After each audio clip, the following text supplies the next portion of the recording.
जी नमस्कार। स्वागत है आपके अपने YouTube channel SGY science classes में और मैं हूँ राममूर्ति।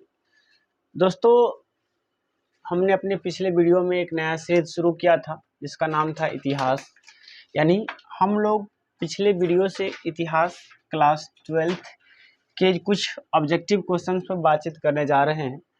तो इससे पहले हम लोगों ने हड़प्पा सभ्यता से संबंधित जितने भी महत्वपूर्ण प्रश्न बन सकता है जो बोर्ड लेवल के लिए इम्पोर्टेंट होता है उस पर चर्चा किया था। आज के इस वीडियो सीरीज में हम लोग क्लास 12th के जो इतिहास है उसके पार्ट 2 जिसका नाम है राजा, किसान और नगर, आरंभिक राज्य और अर्थव्यवस्थाएं, इनसे संबंधित कुछ महत्वपूर्ण ऑब्जेक्टिव क्वेश्चंस के ऊपर चर्चा करेंगे। और हम आशा नहीं पूर्ण विश्वास के साथ कह सकते हैं कि आपको हमारा ये वीडियो बहुत अच्छा लगेगा। और अगर आपको हमारा ये वीडियो अच्छा लगे तो आपसे रिक्वेस्ट है कि आप एक लाइक गुरु दक्षिणा के रूप में ज़रूर करें। साथ ही साथ यदि आप हमारे चैनल पर नए हैं तो इसे सब्सक्राइब करके बेल आइकन को दबा दें। और चलिए शुरू करते हैं अपने इस पाठशाला को।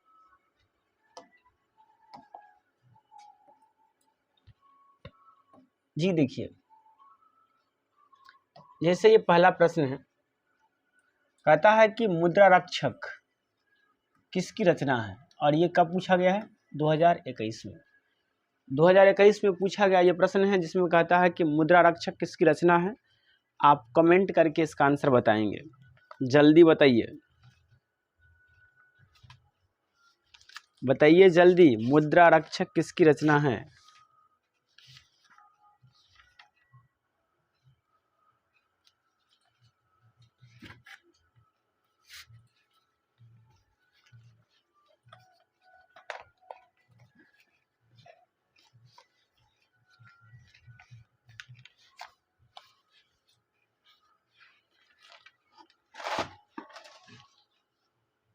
जी क्या बताएं? हाँ बिल्कुल सही, यानी विशाखदत्त की। मुद्रा रक्षक किसकी रचना है? विशाखदत्त की है। और देखिए ये बिहार बोर्ड में पूछा गया था। कब पूछा गया था? तो 2021 में पूछा गया था। तो याद रखेंगे, मुद्रा रक्षक विशाखदत्त की रचना है। आगे की ओर बढ़ते हैं और अगला प्रश्न देखिए। एक बार फिर से बहुत ही अच्छा प्रश्न, बहुत ही अच्छा प्रश्न दोस्तों। कहता है कि मौर्य साम्राज्य का प्रथम शासक कौन था? ये भी प्रश्न 2021 में पूछा गया है। हमने आपसे पहले ही कहा है कि जितने भी प्रीवियस ईयर प्रश्न हैं और जो भी इम्पोर्टेंट प्रश्न बन सकते हैं सभी प्रश्न को चुन करके छांट करके एक साथ करते हैं, फिर उसे टाइप करते हैं, तब आपके समक्ष आते हैं। तो इससे पहले जो प्रश्न था वही 2021 में पूछा गया था और ये भी प्रश्न पूछा गया है। प्रश्न क्या है पहले उसे एक बार फिर से पढ़ लेते हैं। कहता है कि मौर्य साम्राज्य का प्रथम शासक कौन था? क्या बिंदुसार था, क्या चंद्रगुप्त मौर्य था, क्या अशोक था या महेंद्र था? बताइए कौन थे मौर्य साम्राज्य के प्रथम शासक? कमेंट में बताइए, आप लोग सब लोग बताइए कौन थे।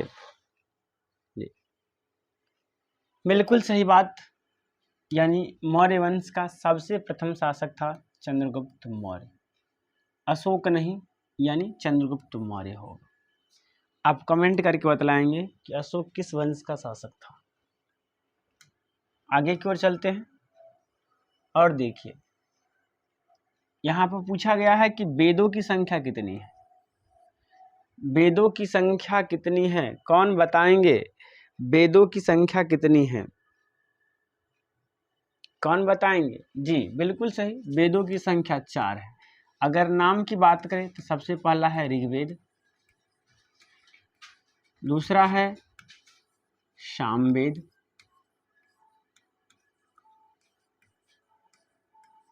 तीसरा है यजुर्वेद, चौथा है अथर्ववेद।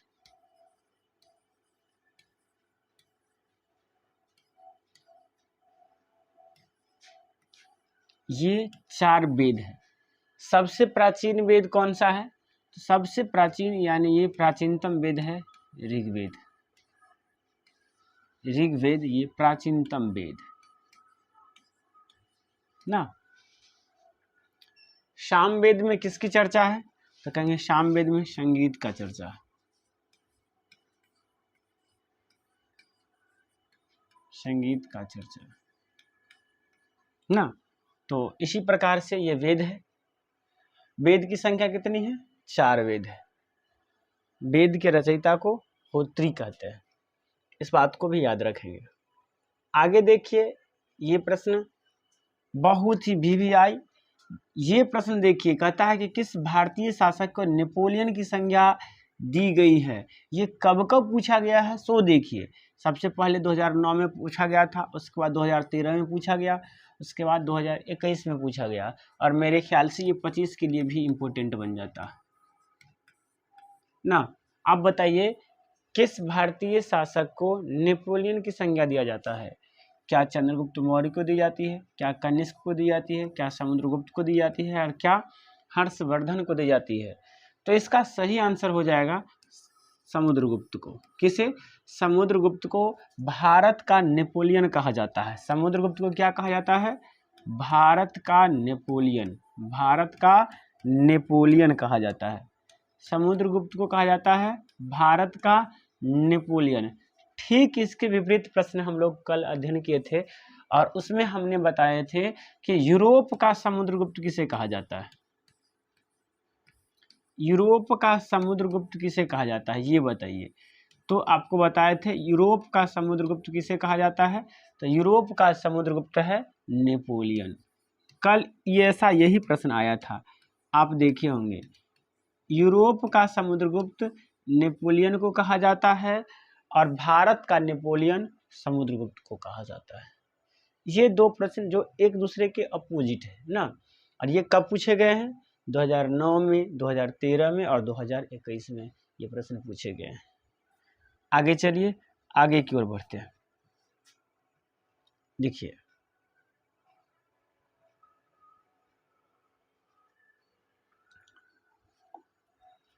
कहता है कि अगला प्रश्न, 16 महाजन पदों में सबसे शक्तिशाली महाजन पद कौन सा था?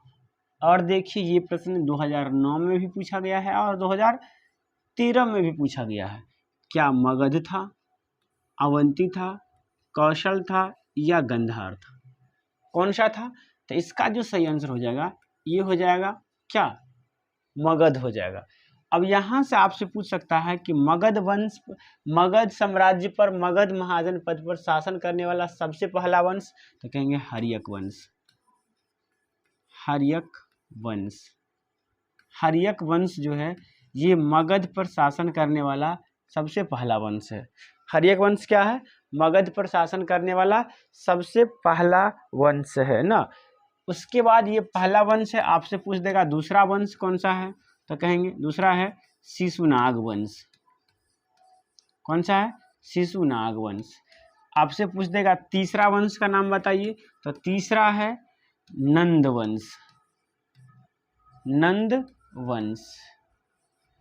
आपसे पूछ देगा चौथा वंश का नाम बताइए, तो याद रखेंगे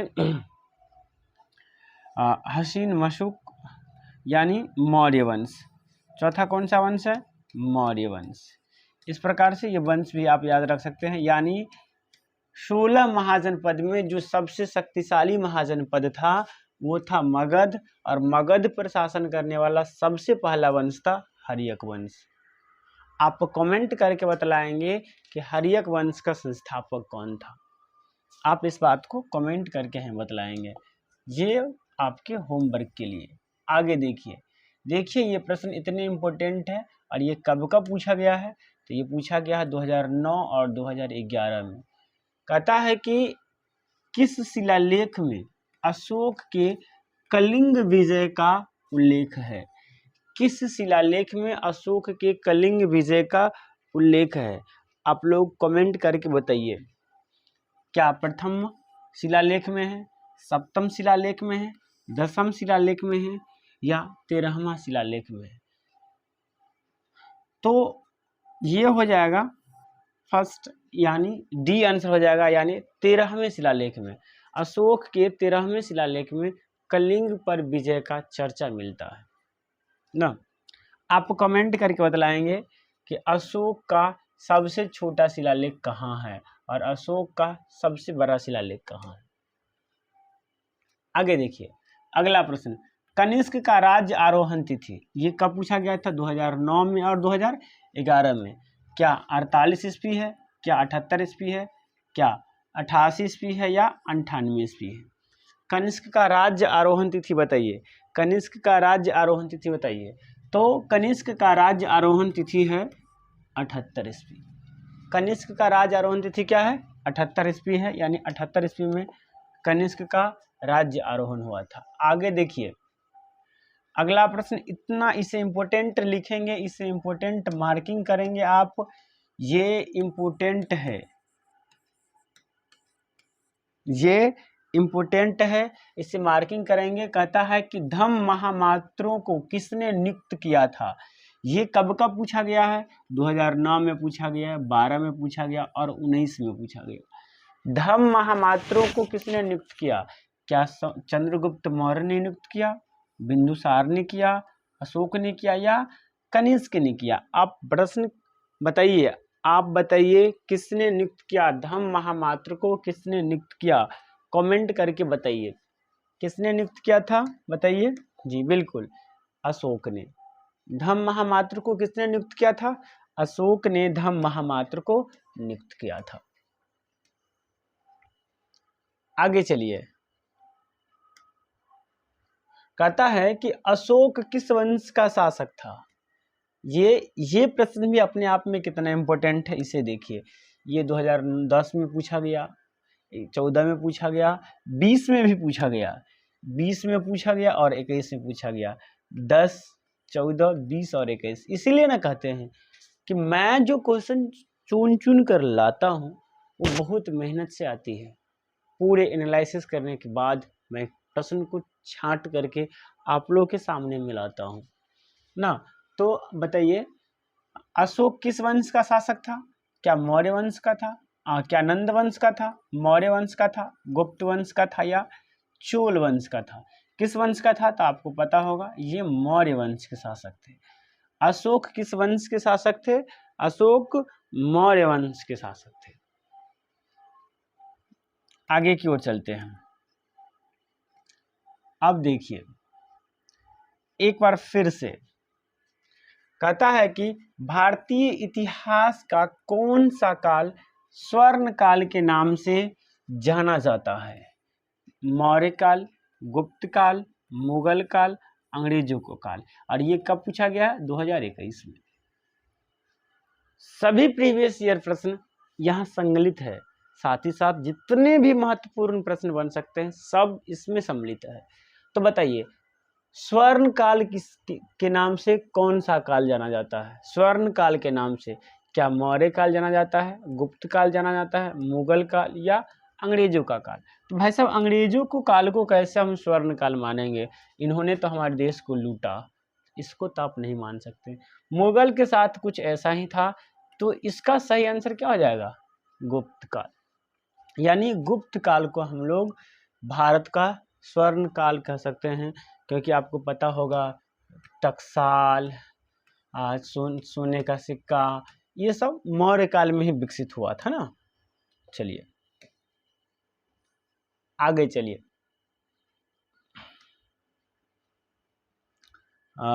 अगला प्रश्न देखिए, ये साहित्य से लिया गया है। ये प्रश्न कहता है कि प्रयाग प्रशस्ति की रचना किसने की थी? क्या कालिदास ने किया था, बाणभट्ट ने किया था, हरिसेन ने किया था या पतंजलि ने किया था? ये प्रश्न तो अपने आप में बहुत बहुत बहुत इम्पोर्टेंट बनता है भाई साहब, क्योंकि कितने बार पूछे गए हैं इसे देखिए।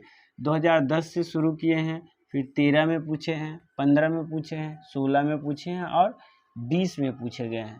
प्रयाग प्रशस्ति की रचना किसने किया था? तो ये हो जाएगा हरिसेन ने। प्रयाग प्रशस्ति का रचना किसने किया था? हरिसेन ने। सब आदमी कमेंट में लिखेंगे प्रयाग प्रशस्ति का रचना किसने किया था? हरिसेन ने किया था। आगे की ओर चलते हैं और चलिए जी अब देखिए, कहता है कि मौर्यकालीन टकसाल का प्रधान कौन था। ये कब पूछा गया है, ये 2011 में पूछा गया है। मौर्यकालीन टकसाल का प्रधान कौन था, क्या कोषाध्यक्ष था, क्या मुद्राध्यक्ष था, विशाखदत्त था, या लक्ष्मणा अध्यक्ष था। लक्ष्मणा अध्यक्ष कौन था, तो इसका सही आंसर हो जाएगा लक्ष्मणा अध्यक्ष। टकसाल के अध्यक्ष कौन थे, लक्ष्मणा अध्यक्ष। याद रखेंगे, टकसाल के अध्यक्ष प्रधान कौन होते थे, लक्ष्मणा अध्यक्ष। टकसाल के प्रधान कौन होते थे, लक्ष्मणा अध्यक्ष। चलिए आगे की ओर बढ़ते हैं जी।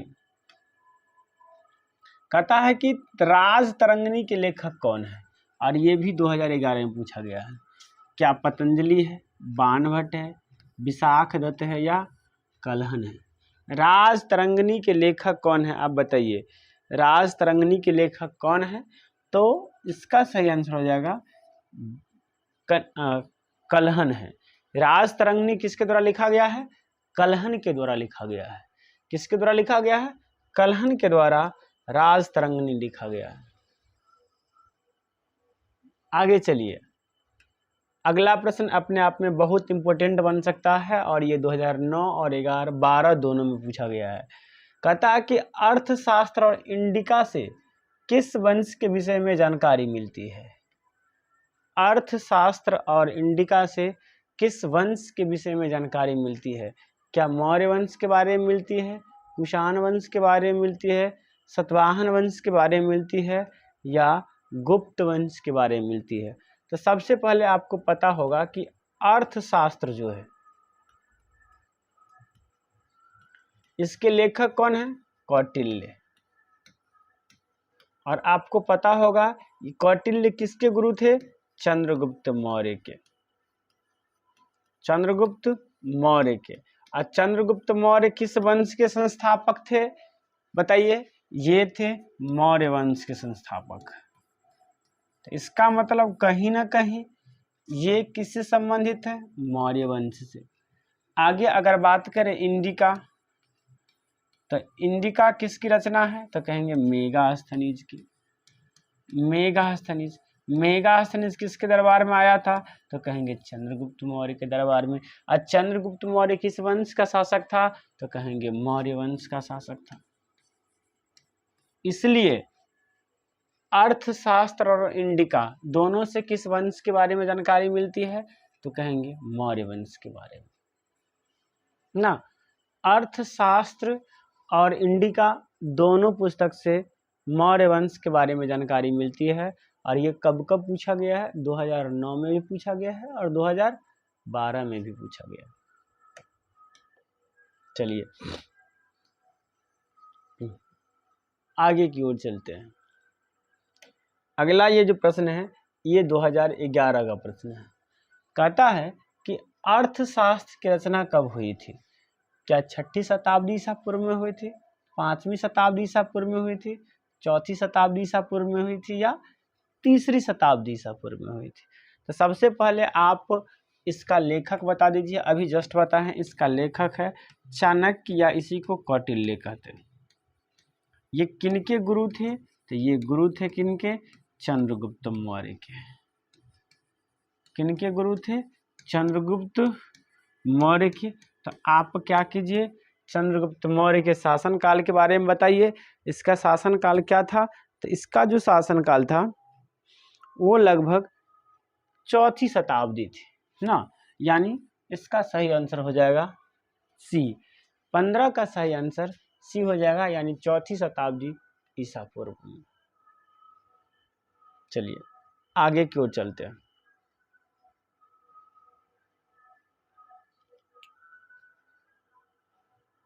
अगला प्रश्न देखिए और जवाब देंगे।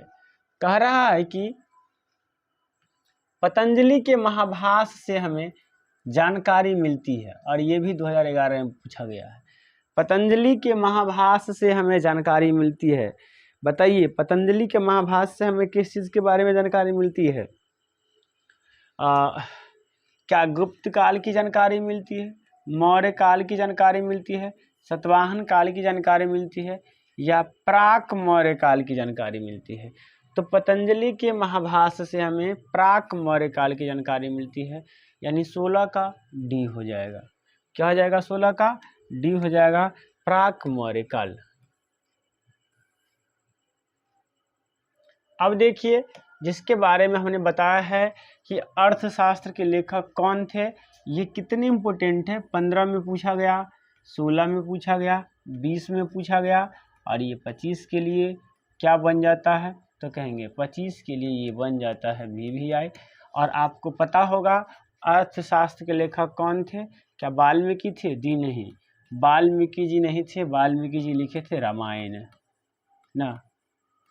क्या मनु थे? जी नहीं, मनु जी क्या लिखे थे? मनुस्मृति ना। क्या कौटिल्य थे? जी कौटिल्य थे। क्या वेद व्यास जी? नहीं, वेद व्यास लिखे थे महाभारत। वेद व्यास जी क्या लिखे थे? महाभारत। तो कौन थे ये? कौटिल्य थे। कौटिल्य का दूसरा नाम बताइए। तो इसका दूसरा नाम है चाणक्य। ये किनके गुरु थे? तो ये गुरु थे चंद्रगुप्त मौर्य के। चंद्रगुप्त मौर्य के ये गुरु थे। चंद्रगुप्त मौर्य के ये गुरु थे। और चंद्रगुप्त मौर्य किस वंश का शासक था? तो ये मौर्य वंश के शासक था ना। इसी के शासनकाल में सिकंदर ने भारत पर आक्रमण किया था। घनानंद के शासनकाल में आक्रमण किया था, बट जब उसका सेनापति सेल्यूकस निकेटर आया था तब यही थे ना। चलिए आगे की ओर बढ़ते हैं जी। अगला प्रश्न देखिए, कहता है कि बिंबिसार का संबंध किस वंश से है? बिंबिसार का संबंध किस वंश से है? क्या हर्यक वंश से है, गुप्त वंश से है, मौर्य वंश से है, या इनमें से कोई नहीं?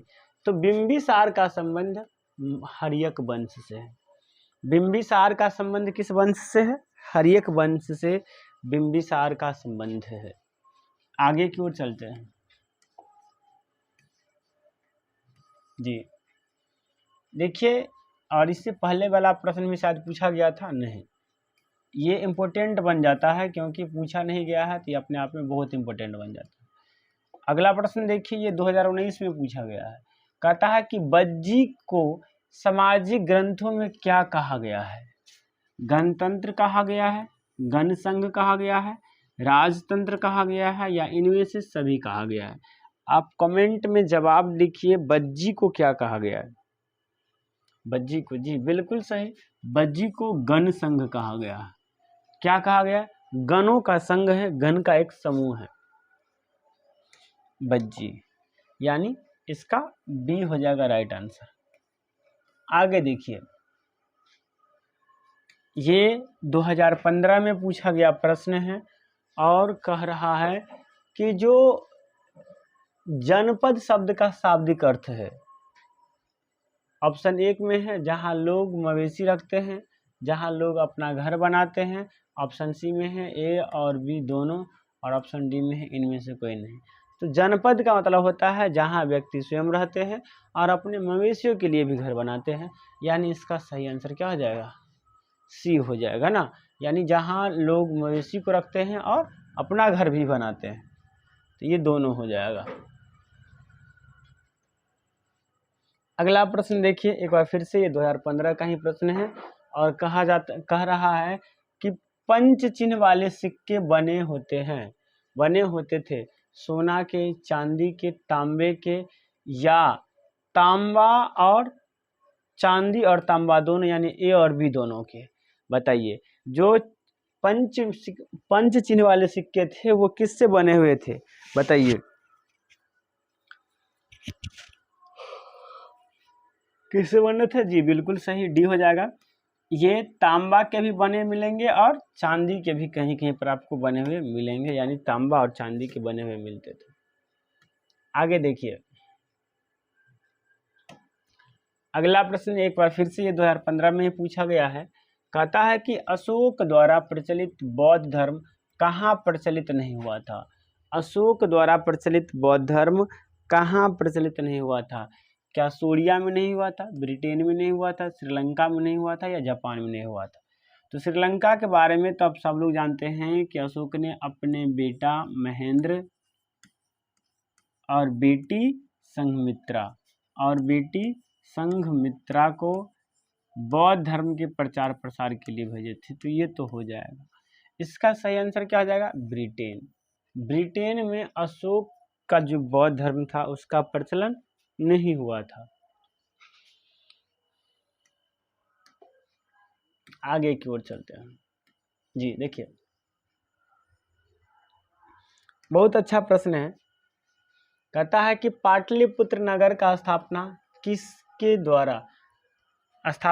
किसने की थी? यहाँ पर की स्थापना की गई क्या मुंडन के द्वारा, बिंबिसार के द्वारा, उदयन के द्वारा, या अजातशत्रु के द्वारा?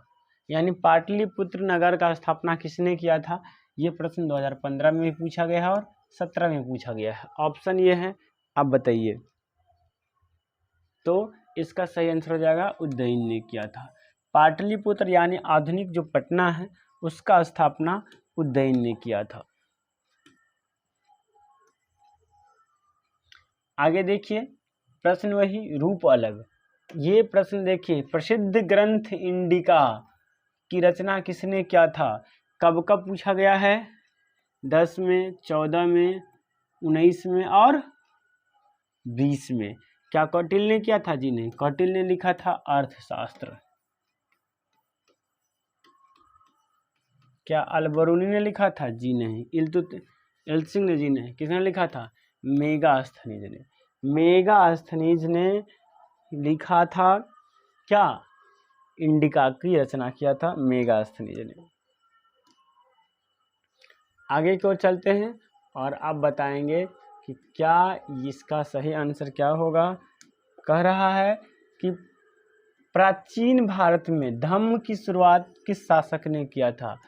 क्या चंद्रगुप्त मौर्य ने किया था, चंद्रगुप्त द्वितीय ने किया था, अशोक ने किया था, या कनिष्क ने किया था?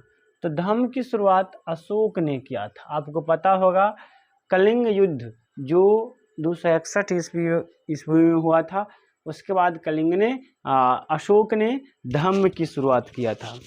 किसका शुरुआत किया था? धम्म की शुरुआत किया था। 261 ईसा पूर्व के बाद अशोक ने धम्म का शुरुआत किया था। यानी इसका सही आंसर हो जाएगा सी, यानी अशोक। आगे की ओर चलते हैं और आप बताइए, महावीर ने पार्श्वनाथ के सिद्धांत में नया क्या जोड़ा था? देखिए, पार्श्वनाथ जी का जो सिद्धांत था उसका नाम था चतुरायन। और महावीर का जो सिद्धांत था इनका नाम था पंचायन। तो इस चतुरायन में क्या जोड़ा गया कि ये पंचायन बन गया? बताइए, महावीर जी ने क्या जोड़ दिए उसमें कि ये पंचायन बन गए? तो महावीर जी ने क्या जोड़े थे? ब्रह्मचारी। उन्होंने एक ब्रह्मचार्य जोड़ दिए थे। अहिंसा पहले से था, सत्य पहले से था, अपरिग्रह पहले से था। उसने क्या जोड़ दिए थे? ब्रह्मचार्य जोड़ दिए थे। तब वो चतुरायन से क्या बन गया था? पंचायन। तो पूछ देता है चतुरायन किसका देन है? तो पार्श्वनाथ का। अब पंचायन किसने दिए थे? तो महावीर स्वामी ने। और हाँ, किस धर्म से? तो कहेंगे बौद्ध धर्म से। ये भी याद रखेंगे। ये प्रश्न बहुत इंपॉर्टेंट प्रश्न। देखिए, ये कब पूछा गया है? 2021 में। कहता है कि कलिंग युद्ध कब हुआ था? 261 ईसा पूर्व में, 251 ईसा पूर्व में, 263 ईसा पूर्व में, या 253 ईसा पूर्व में? तो कलिंग हुआ था 261 ईसा पूर्व में। चलिए, अगला प्रश्न कहता है, ये भी 2021 में पूछा गया है और कहता है कि पाटलिपुत्र नगर की स्थापना उदयन ने किस नदी के संगम पर किया था? गंगा, सोन, पुनपुन। तो सबसे बड़ी बात है पाटलिपुत्र जो है ये इस तीनों नदी के संगम पर है, यानी इनमें से सभी हो जाएगा। पाटलिपुत्र गंगा, सोन और पुनपुन नदी के संगम पर बसा हुआ। आगे की ओर बढ़ते हैं, और शायद ये प्रश्न मैंने आपको जस्ट इससे रिवर्स प्रश्न आया था, तो हमने आपको बतलाया था कि ऐसे प्रश्न भी बनते हैं, और देखिए बनते नहीं हैं बल्कि पूछे भी गए हैं 2020 में। कहता है कि यूरोप का समुद्रगुप्त किसे कहा जाता है? क्या हिटलर को? जी नहीं। बिस्मार्क को? जी नहीं। मुसोलिनी को? जी नहीं। किसको कहा जाता है? नेपोलियन को। भारत का नेपोलियन समुद्रगुप्त को, यूरोप का समुद्रगुप्त नेपोलियन को ना। भारत का नेपोलियन समुद्रगुप्त को, यूरोप का समुद्रगुप्त नेपोलियन को कहा जाता है। ये प्रश्न अपने आप में विपरीत भी पूछे जा सकते हैं, जैसा कि 2020 में पूछा भी गया है। जी 30 नंबर प्रश्न देखिए, कहता है कि गुप्तों के काल में कौन चीनी यात्री भारत आया था? ये 2014 और 2019 दोनों में पूछा गया है कि गुप्तों के शासनकाल में कौन चीनी यात्री भारत आया था? क्या ह्वेनसांग आए थे, फाहियान आए थे, इत्सिंग आए थे, या ये कौन है वांग हेन जी आए थे? तो कौन आए थे इसमें? एक मिनट, सॉरी भाई।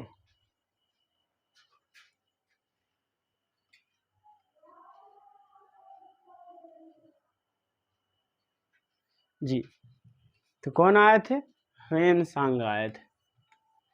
ह्वेनसांग जी आए थे। गुप्त काल के शासन काल में चीनी यात्री ह्वेनसांग भारत आए थे। आगे क्यों चलेंगे? चलिए, बहुत इंपोर्टेंट प्रश्न जो 2009 और 12 दोनों में पूछा गया है, और कहता है कि एलोरा में कैलाश मंदिर किस राजवंश ने निर्माण कराया था? चोल ने, पल्लव ने, चालुक्य ने, या राष्ट्रकूट ने? एलोरा में कैलाश मंदिर किस शासक ने निर्माण करवाया था? बताइए, एलोरा के कैलाश मंदिर किस शासक ने निर्माण कराया था? तो इसका सही आंसर हो जाएगा राष्ट्रकूट ने। किसने निर्माण कराया था? राष्ट्रकूट ने। एलोरा के शिव मंदिर का निर्माण किसने करवाया था? राष्ट्रकूट ने। और आप सबसे इम्पोर्टेंट, सबसे इजी प्रश्न, यानी पुराणों की संख्या कितनी है, इसका जवाब इसमें से चुन करके बताएंगे। और ये प्रश्न कितना इम्पोर्टेंट है सो देखिए, 15 में पूछा गया, 16 में पूछा गया, 19 में पूछा गया, 20 में पूछा गया, और 25 से पूछा जाएगा ना। तो पुराणों की संख्या कितनी है, आप ये हमें बताइए, पुराणों की संख्या कितनी है? बिल्कुल, अभी हम लोग पढ़े थे वेद की संख्या 4। वेद कितने हैं? 4, और पुराण कितने हैं? 18।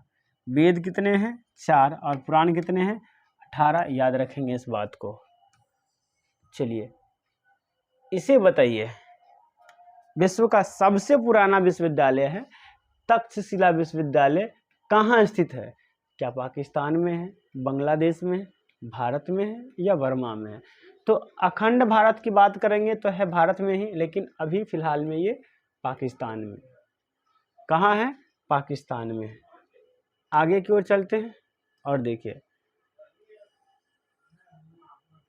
चलिए अगला प्रश्न देखिए, कहता है कि धम्म की शुरुआत किसने किया था?